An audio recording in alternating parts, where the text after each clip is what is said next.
Vamos fazer a leitura no capítulo 14, verso 26. Que fazer, pois, irmãos, quando vos reunis?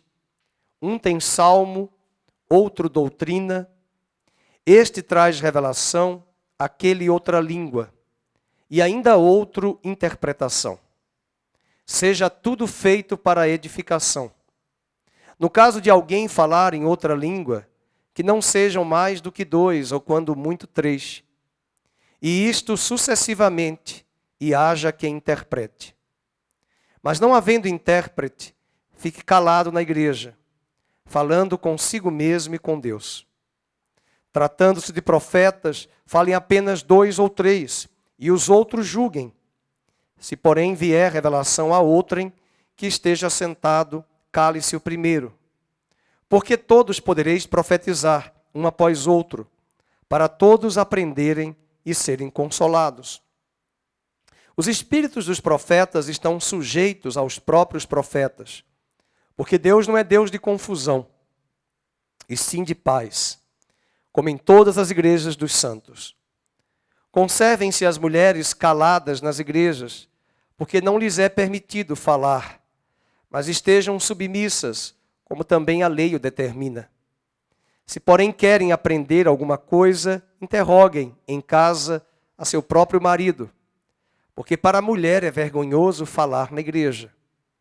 Porventura, a palavra de Deus se originou no meio de vós, ou veio ela exclusivamente para vós outros? Se alguém considera-se profeta ou espiritual, reconheça ser mandamento do Senhor o que vos escrevo. Se alguém o ignorar, será ignorado. Portanto, meus amados irmãos, procurai com zelo o dom de profetizar, e não proibais o falar em outras línguas. Tudo, porém, seja feito com decência e com ordem.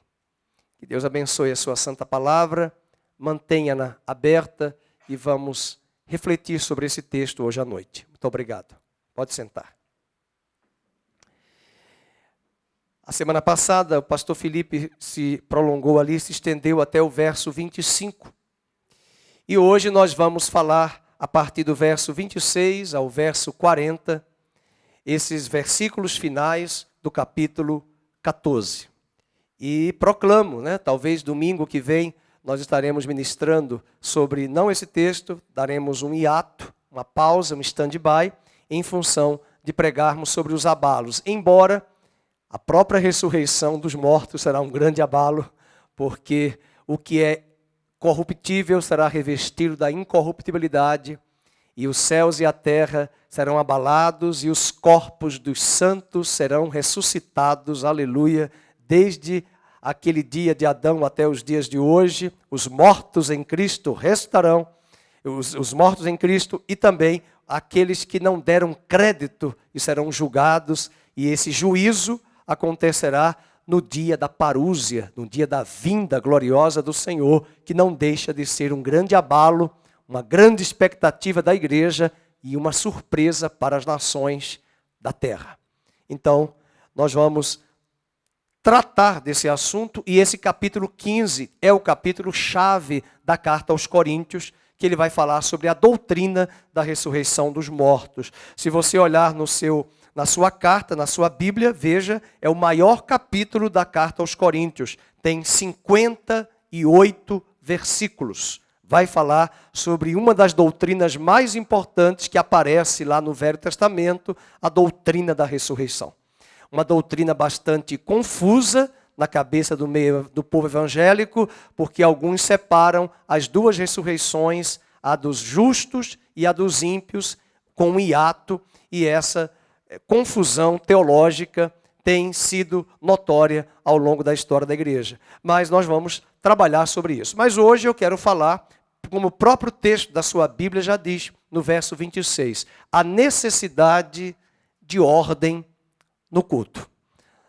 Esse culto que Paulo, o apóstolo, está falando, é o culto como esse, o nosso que estamos aqui celebrando hoje. Ele tem uma hora para começar, ele tem uma hora para terminar.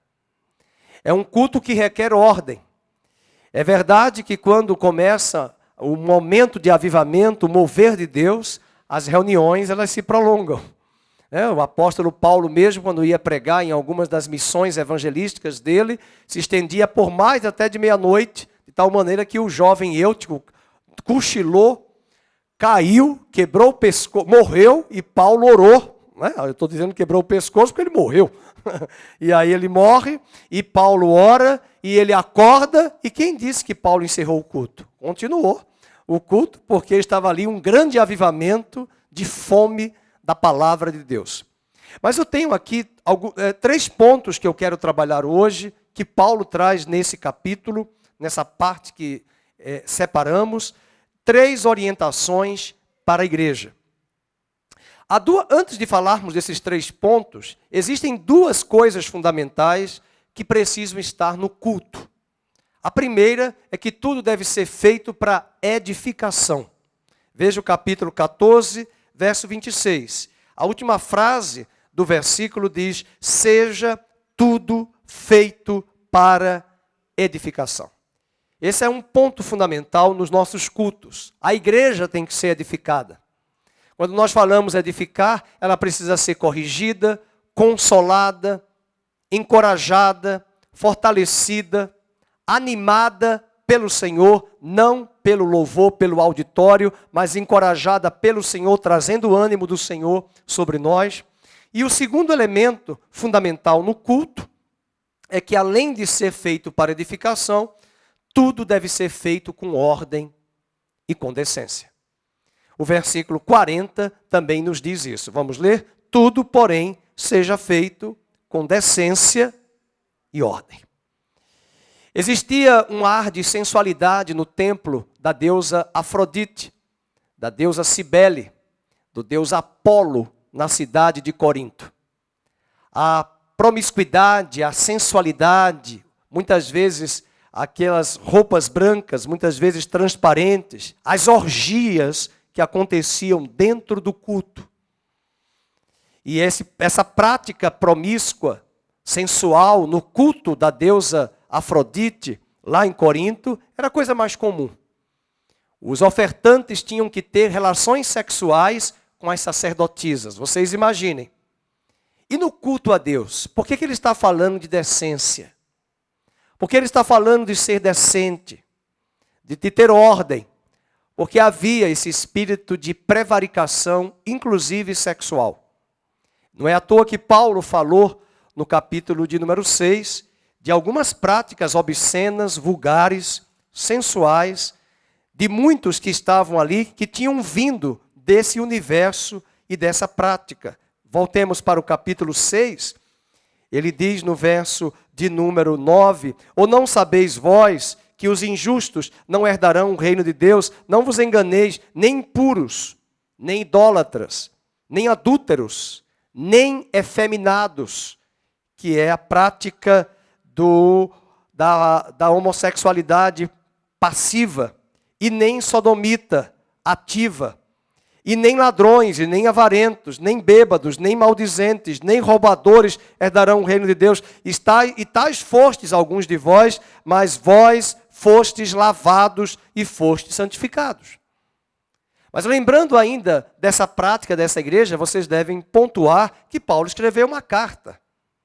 A carta não tem capítulos e versículos. Elas foram colocadas para nos ajudar. Mas não vamos esquecer que havia um rapaz praticando o culto a Deus que estava vivendo numa relação amaziado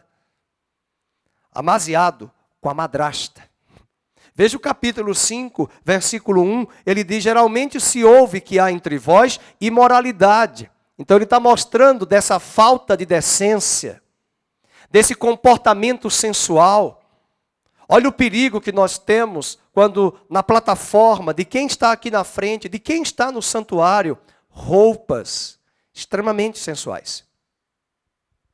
O primeiro ponto que Paulo traz aqui, para nós lembrarmos, é que tudo deve ser feito para edificação e tudo deve ser feito com ordem e com decência. Nós devemos lembrar da importância do cuidado com o nosso corpo. Nosso corpo é o santuário do Espírito Santo. O nosso corpo não foi criado para ser objeto de sensualidade, para despertar no outro olhares de cobiça.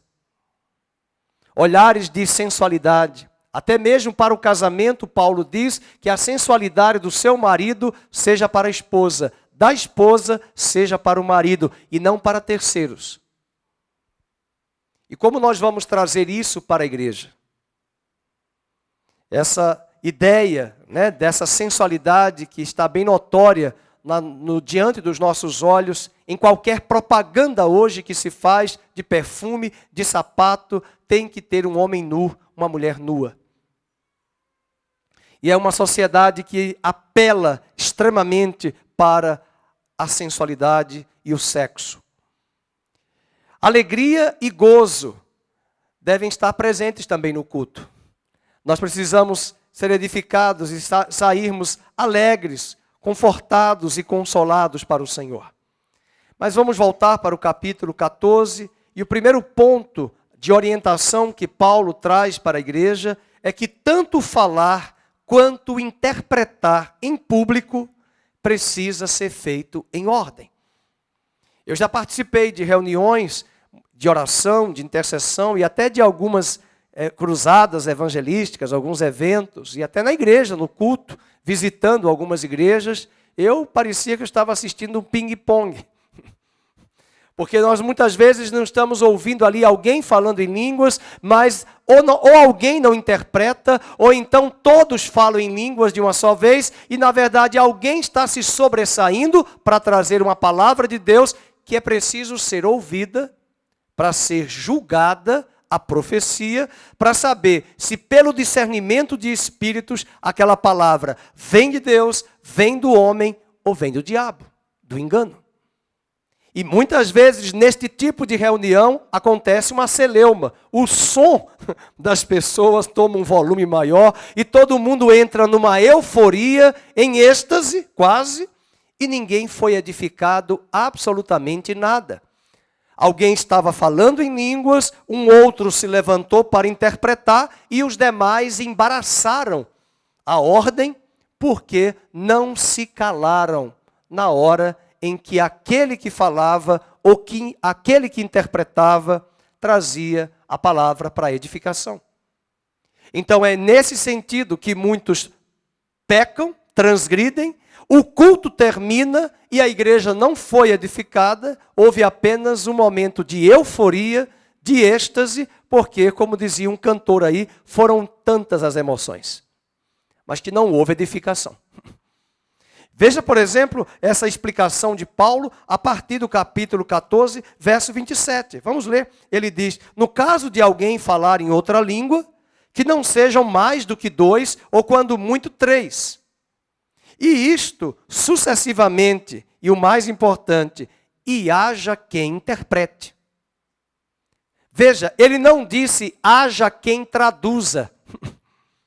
Ele não disse que é tradução. Eu já vi pessoas assim: pastor, fulano falou uma língua tão bonita e houve uma tradução linda. Não é tradução. Paulo está falando de interpretação. Interessante que Daniel, quando a palavra, a mão de Deus escreveu na parede, ele escreveu mene, tekel, e o facinho, ou pérez, no singular e plural. Mas quando os magos foram chamados para interpretar, ninguém interpretou. E à medida que Daniel chegou e Deus deu a ele a revelação e ele interpreta, você vai se assustar, porque só a palavra mene é um conjunto de frases com vários verbos, o que denota claramente que não foi uma tradução, mas uma interpretação. Entende? Então, às vezes é comum alguém falar poucas palavras e trazer a interpretação com frases e um conjunto de orações que constituiriam para nós, numa escrita, um parágrafo até extenso. Porque não foi tradução, foi interpretação da parte de Deus, de uma palavra trazida em línguas que alguém proferiu, ou ele interpretou, ou uma outra pessoa interpretou. E nesta hora, não é hora de gritar. Não é hora de todo mundo levantar a voz. Se alguém está se sobressaindo para falar em línguas e interpretar, a Bíblia diz que os demais se calem e a congregação escute o que está sendo falado para saber se vem de Deus, Se vem das Escrituras de Deus, se vem da alma do homem, ou se vem do engano. E é nessa mesma linha que o apóstolo vai dizer que o espírito do profeta está sujeito ao profeta, que nós precisamos julgar as profecias. Não é julgar o profeta, mas é julgar a profecia. Versículo de número 28, ele diz: mas não havendo intérprete, fique calado na igreja, falando consigo mesmo e com Deus. Paulo não está proibindo falar em línguas. Fale baixinho, porque o pastor Felipe está pregando. Porque o pastor Fernando está pregando, porque fulano está pregando, porque a palavra está sendo pregada. E se a palavra está sendo pregada, o Espírito Santo não vai interromper a pregação da própria palavra de Deus. E se você tem alguma palavra de Deus para entregar, você aguarde o momento oportuno para entregar. Os irmãos devem lembrar de uma situação que nós vivenciamos, né? Porque tem coisas que a gente tem que deixar o tempo passar para depois falar. Mas quando nós estávamos no santuário anterior, no espaço anterior, os irmãos devem lembrar, vamos ver quem estava aqui naquele domingo. Quando eu terminei de pregar um domingo, uma pessoa veio e disse: eu tenho uma palavra para dar à igreja. E eu disse para aquela pessoa: eu não vou dar a palavra. A palavra já foi dada. Até porque eu daria o microfone se fosse uma pessoa, não vou citar nome de membros aqui, que frequentam a igreja de forma assídua, que conhece a sã doutrina, mas uma pessoa que nós não conhecemos e que não frequenta de forma assídua a igreja local, é um perigo essa ideia de vamos dar oportunidade. Eu não vou pedir que você levante a mão, mas eu poderia dizer, levante a mão quem já visitou uma igreja, ou algumas igrejas que ficam assim, a oportunidade, a oportunidade, a oportunidade. E é nessa oportunidade que o engano entra.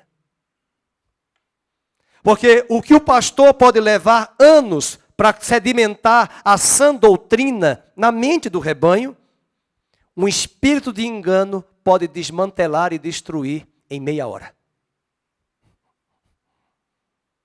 E aí as palavras de profecias vêm, e quando a igreja ela é imatura e ela não conhece a sã doutrina, ela se deixa levar pelo engano.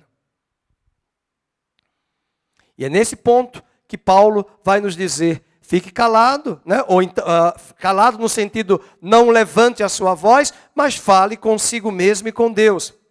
Verso 29, e tratando-se de profetas, e os outros falem apenas 2 ou 3, e os outros julguem.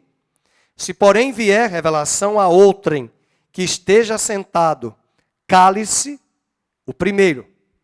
Porque todos podereis profetizar, um após outro, para todos aprenderem e serem consolados. Olha o propósito da edificação. O povo será consolado e edificado. Que tristeza é quando nós participamos de reuniões que a palavra profética que chegou veio mais a confundir a mente do que edificar. E depois, no verso de número 32, ele diz, os espíritos dos profetas estão sujeitos aos próprios profetas, ou seja, nós temos o controle sobre o nosso espírito. Eu estou recebendo uma palavra de Deus aqui hoje, nesse momento. Eu posso até ser tomado por Deus em choro, em gemidos, mas o culto está acontecendo, eu vou me conter. Às vezes você pode estar num culto, você vai encontrar isso nos profetas. Um peso vinha sobre Daniel, um peso vinha sobre Jeremias. E eles se continham. Algumas vezes se levantavam e diziam, assim diz a palavra do Senhor. Aí o Espírito do Senhor vinha e eles falavam e a oportunidade era dada. E ele entregava a palavra profética. Isso no Velho Testamento. Mas no culto da casa de Deus é preciso ordem. E a ordem está sobre aquele que é o anjo da igreja para dar o comando. E eu perguntei àquela pessoa na ocasião, ok, antes de passar o microfone para a irmã, fala para mim o que é que Deus falou para a irmã, porque a irmã vai falar. O que a irmã vai falar? Não, eu preciso falar. A irmã não, fale para mim. E não gostou muito. E ainda eu recebi a verbalização de que eu não tinha o Espírito Santo de Deus. De que o espírito de engano estava em minha vida. E era o contrário. E muitas vezes nós não temos esse discernimento e achamos que qualquer um que chega, pode ser jovem, pode ser ancião, de cabelos brancos. O engano, meus queridos, tem operado e tem agido na terra e dentro das igrejas. Então Paulo está dizendo, faça tudo com ordem, faça tudo com decência. Êxtase é a evidência de que o culto não está sendo dirigido pelo Espírito Santo, está sendo dirigido pela alma. Eu sei que muitas vezes eu já tive experiências com Deus de ir ao chão, de meu corpo tremer, de chorar, de urrar, de choro, de intercessão, que muitas vezes eu tive que sair do santuário e ir para uma sala à parte para não ser escândalo. Mas quando nós estamos no culto, nós temos que lembrar que podem entrar pessoas incrédulas nas nossas reuniões e pensar que isso aqui é uma prática do ocultismo. Uma prática do engano. É por isso que ele diz no verso 33 que Deus não é Deus de confusão, e sim de paz, como em todas as igrejas dos santos. Esse capítulo é maravilhoso porque Paulo também já tinha falado, o pastor Felipe nos falou isso, mas isso é bonito e eu clamo a Deus para que isso aconteça. Às vezes, quando nós estamos pregando, é possível que na hora da pregação, é possível que na hora de uma palavra, o missionário Vilera de vez em quando traz uma palavra, e eu percebo que aquela palavra foi para algumas pessoas especificamente. Ele não cita nome. Ele tem um jeitinho meio dele falar, né? Aquela coisa bem, o pastor Fernando ao quadrado. E ele fala, mas às vezes eu gosto, porque às vezes, quando ele fala a Bíblia. Olha, o texto que Deus mandou entregar é esse. Está ótimo, é melhor do que dizer que eu vi um anjo de 10 metros de altura. Ele falou, olha, o texto que Deus falou é esse, não temas, eu estou contigo. E ele dá o versículo. Isso é palavra de Deus, é a profetizar a partir das Escrituras Sagradas. E a palavra profetizar quer dizer edificar, consolar, admoestar. E aí a pessoa recebe a palavra. Está ótimo, foi a Bíblia. Eu gosto de profetizar, às vezes estou cantando, estou na oração, estou na vigília, eu abro a minha boca e canto o texto da Bíblia, porque a Bíblia é a maior profecia. E não tem dúvida, ela é infalível. Pregue a palavra, cante a palavra. Se alguém perguntar para você, Deus tem alguma palavra que Deus te deu? Tem. Salmo 23. Ah, não gostei muito. Salmo 91. Ah, eu não gostei muito. Ser forte. Eu te esforço, te tem de bom ânimo. Ah, eu não gostei. Porque ela está querendo aquela profecia. Ela está querendo espírito de adivinhação. Ela está querendo espírito de engano. E é interessante. Eu agora faço questão de levantar a mão. Levante a mão quem já foi para uma reunião, que antes de chegar naquela reunião orou, Senhor, só venha o que for de ti. Aí você chegou na reunião, todo mundo recebeu profecia, menos você. Eu sou um deles. Eu acho ótimo. E quando eu chego, eu digo assim, Senhor, eu amarro tudo no nome de Jesus. Todo espírito de engano. E eu não sento na frente, eu sento lá no meio e começo a olhar para o que se diz vaso, eu digo, vamos orar, repreendendo esse espírito de engano. Aí olha para todo mundo, menos para mim. Por quê? Porque o engano vem principalmente para aqueles que alimentam. E isso é a coisa mais comum nesse Brasil, porque as pessoas, elas gostam de buscar videntes, elas gostam de saber acerca do futuro, e elas vão buscar lá no ocultismo essas práticas, e tem encontrado em algumas igrejas esse tipo de prática. E quem procura acha. E o engano detecta rapidamente o espírito de curiosidade. Essa é a razão pela qual Jesus não fazia muitos milagres. Quando Jesus curou a filha de Jairo, eu não sei, eu tenho vontade de chegar na eternidade e pedir a ele, você pode mostrar a fita? Porque alguma coisa aconteceu, porque a Bíblia diz que a casa estava cheia, ele mandou todo mundo sair e só entrou no quarto com Pedro, Tiago e João e os pais da menina. Eu não sei, tem certas enfermidades que o apóstolo Tiago vai dizer, o irmão de Jesus, o Tiago, vai nos dizer que tem certas enfermidades que estão atreladas a pecado, porque ele disse, chama os presbíteros, orem, e se houver cometido pecado, ser-lhe-ão perdoados. Então, existe a questão de, o próprio Jesus também disse, vai e não peques mais, para que não te suceda coisa pior. Então, está atrelado a pecado. Toda enfermidade é resultado de pecado? Não. Mas existem. Então, quando nós olhamos para isso, mostra para nós o discernimento, e eu fico a pensar, o que aconteceu quando Jesus entrou na casa de Jairo? Antes dele dizer, Talita cumi, menina, levanta-te e anda. Eu acho que houve uma conversa. Eu acho que houve um tete-a-tete.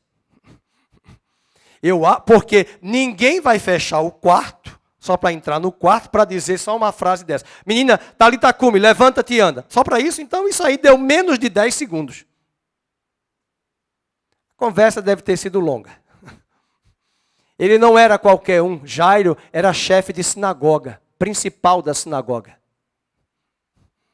Então ele deve ter batido um papo, Jesus deve ter mostrado algumas coisas, mais ou menos o que Jesus falou, Deus falou para Ezequias, ponha em ordem a tua casa.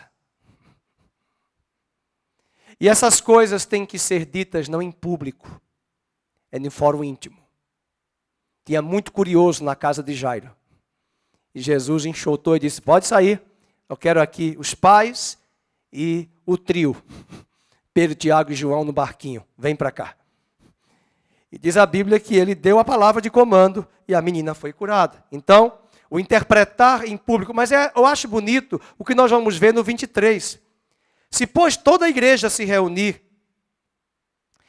e todos se puserem falar em outras línguas, no caso de entrarem pessoas incrédulas, indoutas, não dirão porventura que estáis loucos? 24. Porém, se todos profetizarem, entrar algum incrédulo ou indouto, é ele, vamos, por todos convencido e por todos julgado, tornam-se-lhe manifestos os segredos do coração do incrédulo que entrou, e assim, prostrando-se com a face em terra, adorará a Deus, testemunhando que Deus está de fato no meio de vós. Eu senti isso hoje de manhã, quando nós cantávamos, ó Deus, eu vim aqui. Porque às vezes tem pessoas que estão visitando a igreja pela primeira vez e elas estão exaustas, cansadas. É como se a música, o Espírito de Deus colocasse aquela letra na boca da pessoa que estivesse cantando agora, visitando a igreja, e ela dissesse, essa é a realidade do meu coração. Seu segredo foi revelado. Ou às vezes tem pregadores que pregam de uma forma tão objetiva, embora foi para todo o auditório, que uma pessoa incrédula diz assim, você contou a minha vida toda para o pastor? Ele está falando tudo da minha vida. É porque os segredos do seu coração foram manifestos durante o profetizar, proclamar a pregação da palavra, seja pregada, seja ela uma palavra de encorajamento, uma música, uma oração. Mas tem que ser feito com edificação. A segunda orientação que Paulo nos traz aqui é uma das passagens mais complexas do Novo Testamento. E o pastor Felipe deixou para mim. Brincadeira. Por que as mulheres têm que ficar caladas na igreja? Mulheres, xarape. Mas é muito fácil de entender isso. Veja a segunda lição é que as mulheres não podiam quebrar a ordem do culto público. E é bom lembrar que muitas daquelas mulheres que estavam em Corinto, possivelmente muitas delas foram sacerdotisas do templo de Afrodite. Estavam acostumadas ao culto, a participar do culto. Algumas também mulheres, lembrando que Corinto tinha judeus e gentios. Na prática da sinagoga judaica, as mulheres não podiam falar, até porque elas não eram dadas à escolaridade. No sentido de refazer a reflexão junto com os homens. Elas ouviam. Mas como Paulo está escrevendo aqui num contexto, e ele já tinha dito, nós não temos tal costume, nem as igrejas de Deus, era algo muito pontual. É possível admitir que essa expressão que ele diz, as mulheres fiquem caladas nas igrejas, porque não lhes é permitido falar, mas estejam submissas, como também a lei o determina. Porque Paulo estava entendendo o quanto daquela ordem de culto era alterada por algumas mulheres com as práticas que traziam do ocultismo da deusa Afrodite, onde elas serviam no templo. Mas se nós olharmos com mais afinco para o livro de Atos, que é o nosso manual da igreja cristã, veja o que aconteceu no capítulo 21. As mulheres profetizavam. As mulheres falavam. Se você pega a lista de Romanos 16, que é um capítulo maravilhoso, de Romanos 15, como Paulo mostra quantas mulheres atuavam na igreja, inclusive Febe, que não é a minha cunhada, mas é a Febe lá de Cencreia, junto a Roma. E veja o capítulo 21, vamos para Atos 21. Havia mulheres que profetizavam. Então, Paulo não está dizendo que as mulheres estão proibidas de falar na igreja de Cristo para sempre e de forma permanente. Ele está usando aquele contexto da igreja de Corinto, que era uma questão que não tinha ordem, que as mulheres tomavam a frente como protagonismo de uma prática de serem sacerdotisas, o que não era muito comum, porque no judaísmo o sacerdócio era para o homem. E a prática do judaísmo, até no contexto judaico dos dias de hoje, é uma sociedade patriarcal, no sentido do homem, o pater, a família, o responsável. Entretanto, Paulo, como cidadão romano, ao mesmo tempo, vai saber coadunar e conciliar estas questões, porque ele sabia conviver com esses povos e mostrar o elemento cultural e corrigir os extremos. E em Corinto estava acontecendo um extremo. Veja, por exemplo, em Atos 21, o que Paulo nos diz a partir do verso 9 ao 11. Na verdade, é Lucas que está escrevendo toda a performance do ministério de Paulo na região de Cesareia, ali na região próxima a Tel Aviv. No capítulo 21, verso de número 9, diz: tinha este, vamos voltar para o 8, né? Versículo 8. No dia seguinte, nós partimos e fomos para Cesareia. E entrando na casa de Filipe, o evangelista, que era um dos 7, lá dos diáconos que foram eleitos lá em Atos, capítulo de número 6, ficamos com ele. Tinha este, Filipe, quantas filhas donzelas? 4. E o que elas faziam? O que elas faziam? Então elas ficavam caladas na igreja? Não, elas profetizavam. Elas falavam, elas encorajavam, elas traziam palavras. E aqui é até interessante porque nós podemos profetizar, mas o fato da Beatriz profetizar não a constitui profetiza como ministério. Por isso que Paulo vai perguntar depois no capítulo 12, são todos profetas? Não, porque nem todos são profetas, mas nós podemos profetizar. Mas o fato do Alexandre profetizar não faz dele um ministério que ele é um profeta. Veja, por exemplo, no capítulo 21, verso 10. Demorando-se ali alguns dias, desceu da Judéia um profeta chamado Ágabo. E vindo ter conosco, tomando o cinto de Paulo, ligando com ele os próprios pés e mãos, declarou: isto diz o Espírito Santo. Assim os judeus em Jerusalém farão ao dono deste cinto e o entregarão nas mãos dos gentios. Interessante que havia profetisas, havia mulheres que profetizavam, mas elas não eram do ministério profeta. E aí chega Ágabo e traz uma palavra profética como profeta. Inclusive, ele já tinha falado lá atrás de uma grande crise econômica, trazendo fome naquela região, nos dias do imperador Cláudio. E aconteceu isso.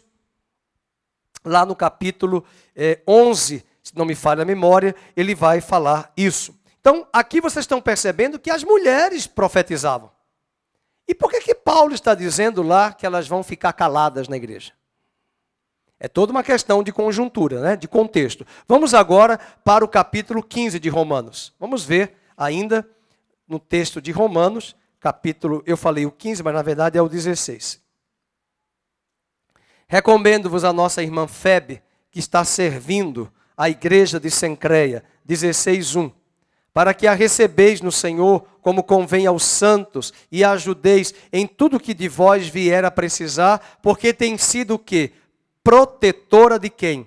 De muitos e de mim, inclusive. Protetora de Paulo, você imagine, alguém que dava suporte. Quantas mulheres na igreja? Eu estou aqui olhando, olha a quantidade. Cadê os homens, meu Deus? A maioria é mulher. Eu via isso no catolicismo, na missa, e eu vejo hoje nas igrejas evangélicas. Vocês são guerreiras, e vocês são a maioria. E muitas vezes vocês são as primeiras a chegarem e vão trazer os maridos, os filhos, os netos. Amém? Seja isso uma constante, uma verdade. Agora, isso é preciso entender a questão do princípio, né? Não é aqui o nosso assunto para falar do casamento, da família. É muito complicado quando você vê uma mulher no ministério, num púlpito, numa igreja, e é uma mulher que não é casada, que não tem filhos, ou principalmente por não ser casada. Ela pode ter até um ministério, um chamado, mas é bom lembrar que antes de existir a igreja e o ministério, Deus criou a família. Eu conheço muitas mulheres que nunca casaram, mas têm um chamado de Deus. E elas não conseguem desempenhar um ministério pastoral no púlpito sozinha. Porque é preciso ter o modelo e o padrão de família. Isso não desfaz o ministério dessas mulheres. Por outro lado, há dificuldades de desempenho de ministério, porque não é todo auditório onde tem homens, que esses homens vão se submeter à autoridade de uma mulher. E é preciso ter o homem e a esposa junto ao ministério. Às vezes a mulher não é ordenada ao ministério, mas o marido foi chamado para o ministério e é um casal pastoral. Mas é complicado quando a mulher apenas exerce o chamado e o marido não. Principalmente numa sociedade como a nossa. Machista e, além disso, no sistema patriarcal. Então você precisa entender esses contextos. Entretanto, o que eu estou chamando a atenção, veja quantas mulheres. O versículo 6, ele diz que Maria, não é a Maria, mãe de Jesus, tá? Está falando outra Maria. Maria que muito trabalhou por vós. Veja, por exemplo, no versículo 3, ele fala do casal. Eu acabei de falar do casal, como é importante. Olha aqui o modelo de um casal. Verso 3. Priscila e Áquila, meus cooperadores em Cristo Jesus, os quais pela minha vida arriscaram a sua própria cabeça. É um casal pastoral, dando suporte ao ministério de Paulo e sendo uma coluna na igreja que Paulo enviava. E ele vai falar de outras mulheres, né? Tem muitas mulheres aqui que são, eu gosto dos nomes, né? No versículo 12, vocês vão dar risada. Saudai, Trifena e Trifosa, parece tico e teco, né? Trifena e Trifosa, as quais trabalhavam no Senhor. Estão trabalhando. Saudai a estimada Pérside, que muito trabalhou no Senhor. Então ele menciona aqui, meus queridos, várias mulheres, várias irmãs que estão atuando na igreja, e Paulo não está dizendo que as mulheres não vão dar aula. Veja bem, se nós chegarmos a usar esse versículo fora do contexto, nós estamos perdidos.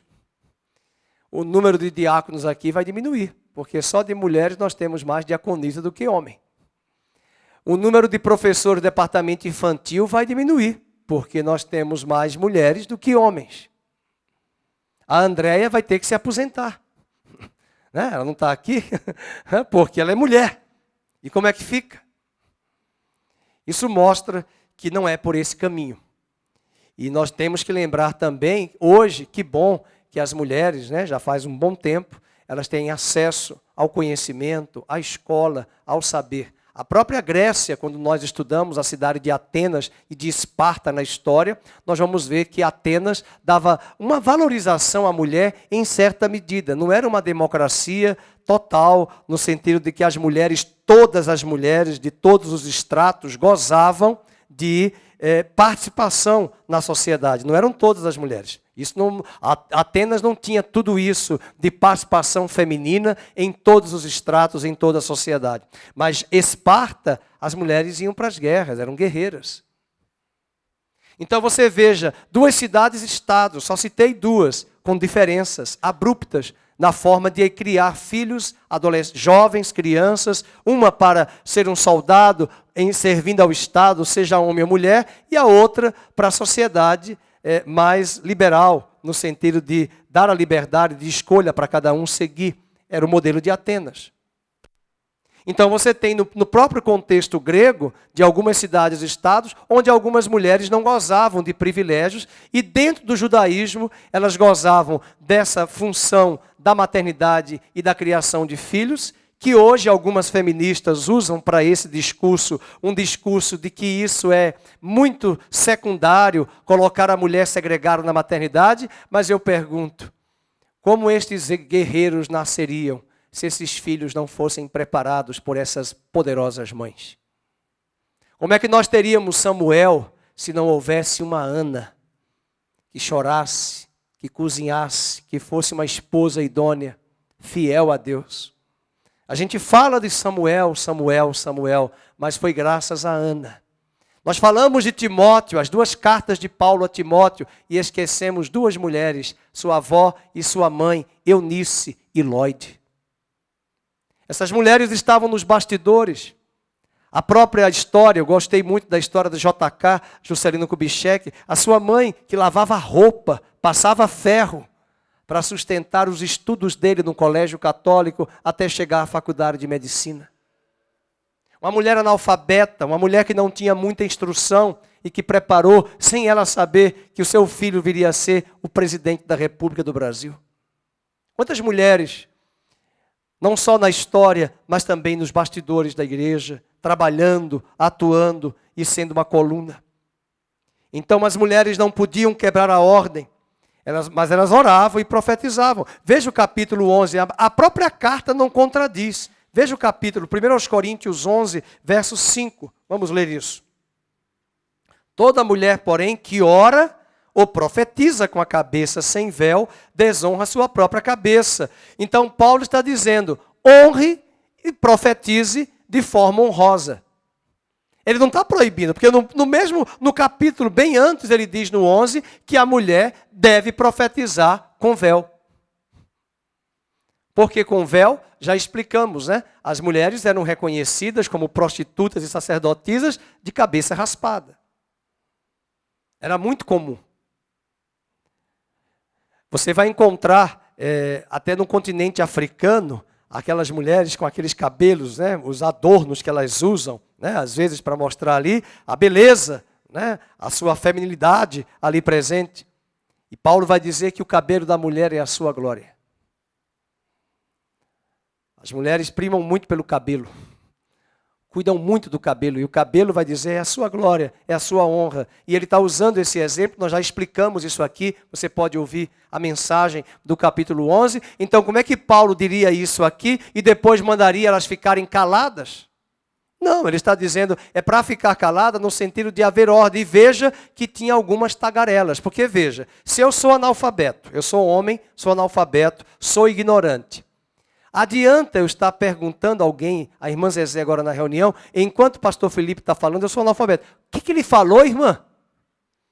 Tem pessoas que têm uma audição muito, né, perdeu a audição, e não se dá conta que enquanto alguém está pregando, o que ele está falando? Eu não estou entendendo nada, ele mandou abrir aonde? E fica um murmurinho, um barulho na reunião, e Paulo diz, olha, vocês não têm muita instrução, vocês não têm muito conhecimento. Você vai hoje lá em Jerusalém, no Muro das Lamentações. Vai lá visitar. Pergunta para as mulheres que foram no Muro das Lamentações se elas conseguem entrar lá na sinagoga que tem à esquerda, onde só os homens entram. Elas não entram, não. Elas ficam num cantinho do muro, o muro é separado, tem uma barreira, tem um judeu olhando lá, um atalaia, falando em hebraico ou em inglês, dando ordem, que se a mulher passar para o lado de cá, ele vai dizer, go out! Ele grita, porque as mulheres de um lado, homens do outro, e quando você entra naquela sinagoga, eu entrei com o Jeff, nós ficamos lá conversando, e eles faziam assim para mim, os judeus. E alguns lá cantando, né, com os salmos, celebrando ao Senhor. E depois vinha um outro, comentava, explicava o texto. Não tinha uma mulher. Isso em 2019. Imagina 2000 anos antes de Cristo, quando Paulo escreveu essa carta. Depois de Cristo já, porque ele já escreveu lá no ano 40, 50, essas cartas, trazendo para nós essas verdades. Então, não tem condições, quando você não conhece, eu sou de uma linha, que se eu entrar hoje numa palestra, num auditório, eu não vou fazer nenhuma pergunta. Se eu não conheço aquela área, primeira coisa que eu vou fazer, vou me dar a ficar no meu lugar, pegar uma caneta, anotar os apontamentos. O que eu não entendi, consulto o Dr. Google. Agora é melhor, porque antes eu tinha que chegar em casa para olhar no Aurélio. Eu já olho no Google. Se tiver a Siri, melhor ainda. Siri, o que é que é? A Siri no iPhone. Você pergunta, o que é Siri? Isso aqui. Só que não dá para perguntar na hora da palestra, porque Paulo vai dizer, fique calado. Para de ser tagarela. Veja o capítulo 14. Vamos voltar para o 14. Ele diz isso no verso de número 35. Se, porém, querem aprender alguma coisa, interroguem em casa ao seu próprio marido, porque para a mulher é vergonhoso falar na igreja. Mulheres que desconhecem a discussão teológica que está sendo trazida. Hoje é diferente. Hoje você tem muitas mulheres que às vezes sabem muito mais do que os homens. Não é a questão de ser mulher ou de ser homem. É questão de ter formação, de ter o preparo, às vezes teológico. Eu conheço algumas mulheres que têm mais uma performance ministerial muito melhor do que seus maridos que são pastores. Mas ele é pastor, sabe pastorear. Ela é mestre, sabe ensinar. Não tem contato com o rebanho. Então você tem que entender e discernir o chamado de Deus. É muito importante entender os ministérios. Às vezes nós ficamos muito a valorizar aqueles que ensinam a palavra apenas. Mas tem pastores que não têm um brilhantismo na homilia, mas eles têm um coração pastoral. E a igreja precisa dos dois ministérios. Portanto, as mulheres estavam importando as práticas dos cultos pagãos, interrompendo a pregação, conversando durante o culto, até mesmo em êxtase. E aqui tem homens também que atrapalham o culto, que conversam no culto e atrapalham o culto. E é preciso ser feito tudo com ordem e com decência. Terceira orientação que Paulo nos traz. Ele alerta os crentes sobre os perigos de novas revelações que chegam à igreja além da palavra de Deus. Ele alerta os crentes sobre os perigos de novas revelações que chegam à igreja. Veja no verso 36. Porventura, a palavra de Deus se originou no meio de vós? Ou ela veio exclusivamente para vós outros? E se alguém se considera profeta ou espiritual, reconheça ser mandamento do Senhor o que vos escrevo. Porque eles estavam desprezando a palavra do apóstolo Paulo. A segunda carta, Paulo vai dizer que alguns deles disseram assim, a presença dele é fraca. Aí Paulo diz, quando eu chegar aí, eu quero ver se a minha presença é fraca. Porque eles não reconheciam a autoridade espiritual de Paulo. A palavra que Deus trazia por boca de Paulo. E eu quero chamar a atenção ainda no capítulo 8 de Isaías, verso 20, um texto bastante conhecido. Nessa época tão difícil, onde muitos não querem dar importância à palavra, vale a pena você marcar esse versículo. Eu queria que você lesse em voz alta. A lei e ao testemunho. Se eles não falarem desta maneira, jamais verão a alva. Algumas Bíblias não colocam lei com L minúsculo, porque não está falando da lei cerimonial. O profeta não está falando da lei de sacrifício, está falando da lei de Deus, a Torá, os oráculos do Senhor. A lei e ao testemunho. É lógico que falar de lei abraça todas as leis cerimoniais, a lei moral, mas a lei se resume nos 10 mandamentos. Veja o capítulo, tem algumas Bíblias que trazem L maiúsculo, a lei e ao testemunho. E se eles não falarem desta maneira, jamais verão a alva. Veja, você precisa ter a lei da palavra de Deus e o testemunho do Espírito.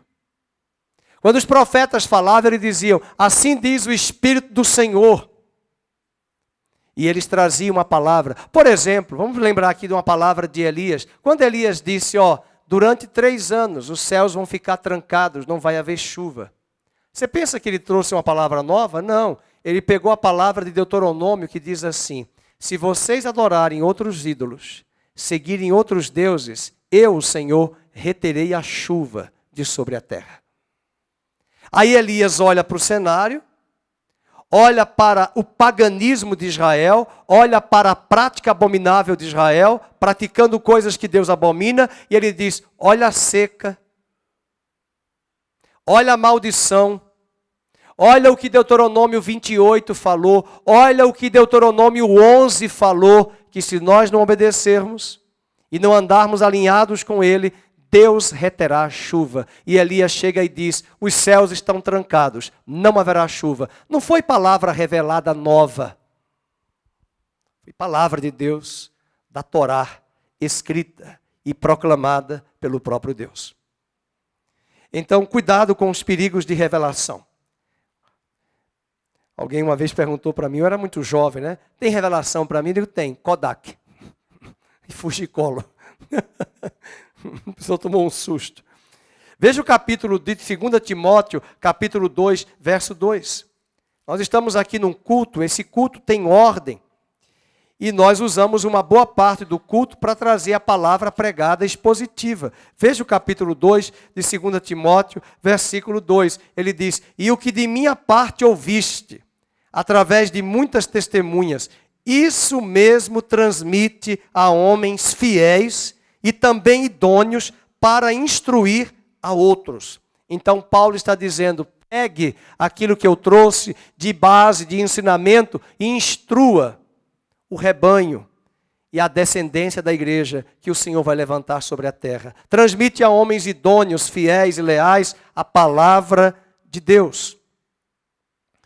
E ainda, 1 de João, capítulo 2, verso 18 e 19, João nos fala do perigo de como, em nome dessas revelações, o engano chega. Por isso, queridos, cuidado com aonde você frequenta. Os pastores de hoje, eles não têm condições de monitorar e controlar todo o rebanho, porque o YouTube está aí, cheio de pastores. As revelações e as profecias estão no Instagram, estão no TikTok, estão em vários canais, em várias plataformas, e nós não temos condições e nem mesmo temos como fazer, como alguns magistrados da Suprema Corte, bloquear, porque seria pior. Mas muitas pessoas às vezes estão ouvindo pessoas que não deveriam ouvir. E o capítulo 2, verso 18 diz, filhinhos, já é a última hora, e como ouvistes que vem o anticristo, também agora muitos anticristos têm surgido, pelo que conhecemos que é a última hora. Porque o que é anticristo? Tem duplo sentido, contra Cristo, ou no lugar de Cristo, que é a pessoa do anticristo que um dia virá. Mas quando ele fala anticristo, são pessoas que têm um comportamento leviano contra Cristo. Mas o mais perigoso é que essas pessoas saíram das igrejas. Veja o verso 19. Eles saíram de nosso meio. Então está falando dos falsos profetas, dos enganadores, dos falsos mestres. Eles não eram dos nossos, porque se tivessem sido dos nossos, teriam permanecido conosco. Todavia, eles se foram para que ficasse manifesto que nenhum deles é dos nossos. João está mostrando aqui o mesmo cuidado que Paulo está dizendo lá na igreja de Corinto. Cuidado com a busca de revelações. Quando nós olhamos hoje para a Testemunha de Jeová, a Testemunha de Jeová nasceu no século XIX nos Estados Unidos, que são as testemunhas, the witness of Jehovah. São as testemunhas de Jeová. Eles estão aqui no Brasil, mas eles nasceram há 1 século e meio lá nos Estados Unidos. Entretanto, eles não são novidades, porque a doutrina deles era uma doutrina de alguém que já tinha percorrido na época, nos dias de João, nos corredores e posteriormente o próprio arianismo, que vai dizer que Cristo é filho de Deus, mas não é Deus. E João vai dizer nessa cartinha, apesar de ser muito simples, ele diz: se alguém diz que Cristo não é Deus, é filho de Deus apenas, mas não é Deus, aquele que não honra o Pai e não honra o Filho, não tem o Pai nem o Filho. Não o recebais em casa e nem o saudeis. O que é que João está dizendo? Do perigo do falso engano, da falsa doutrina sendo ensinada. Eu já contei aqui que eu já recebi uns 2 na minha casa na época lá em Maceió, eu era jovem, né? E eles chegaram, que bom, pode entrar, é uma honra receber um israelita na minha casa. Qual é a sua tribo? Testemunha de Jeová? Eu sou testemunha de Jesus, a nova aliança. Agora, no Velho Testamento só tem uma nação que é testemunha de Jeová, Israel. É só você ler Isaías 41. Ele disse: vós sois minhas testemunhas, diz Jeová para toda a casa de Israel. Eu perguntei: qual é a sua tribo? Aser, Benjamim, Naftali, Judá, Levi? Eu não sei o que o senhor está perguntando. O senhor não conhece não as tribos? Não conheço. Então vamos estudar a Bíblia. Não, mas nós iremos falar. Aí começou a falar do catecismo, trazer a cartilha deles, né, que é decorado, mas eles não sabem manusear a Bíblia. Não sabem refutar a partir das Escrituras. E não é somente eles que não sabem. Há muitos cristãos que também não sabem manusear a palavra da verdade. E eu quero mostrar essa importância da autoridade apostólica. Vamos voltar para 14:38 da primeira carta e encerrar com esse texto. Porque eles estavam desprezando a palavra apostólica de Paulo. Ele era o pastor, foi ele que implantou aquela igreja, era ele que era responsável por aquele rebanho. E o capítulo 14, verso 38, nos diz assim: e se alguém o ignorar, será ignorado. Um versículo pequeno, mas uma palavra dura. Se alguém ignora o ministério apostólico de Paulo, Paulo diz: quero que você saiba que também você vai ser ignorado, porque você despreza a palavra de Deus, que vem desse púlpito, que vem desse ensinamento que eu trago para vocês. É isso Paulo falando para a igreja de Corinto, porque eles não aceitavam a autoridade de Paulo, o ensinamento de Paulo, que Deus havia direcionado ali. Isso nos faz refletir sobre um ponto muito importante desse espírito de rebeldia que existe sobre muitas pessoas que não se submetem à autoridade. Eu não estou falando da autoridade pastoral imposta. Nenhum pastor deve usar da autoridade e se impor, porque a autoridade não se impõe, se conquista. E os homens reconhecem a autoridade apostólica. O problema é que essa igreja, eles queriam fazer da forma mais libertina, promíscua, sem ordem, e na hora que alguém vai colocar a ordem, eles não querem a ordem, é a promiscuidade, a libertinagem e a indecência dentro do culto a Deus.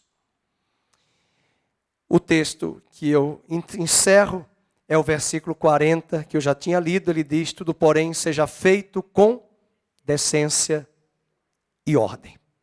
E quais seriam os 2 objetivos principais e fundamentais de um culto? A edificação, do versículo 26, e a ordem e a decência, do versículo 40. Não podemos proibir ninguém de falar em línguas, mas nós entendemos que num culto tem que ter ordem, tem que ter começo, meio e fim.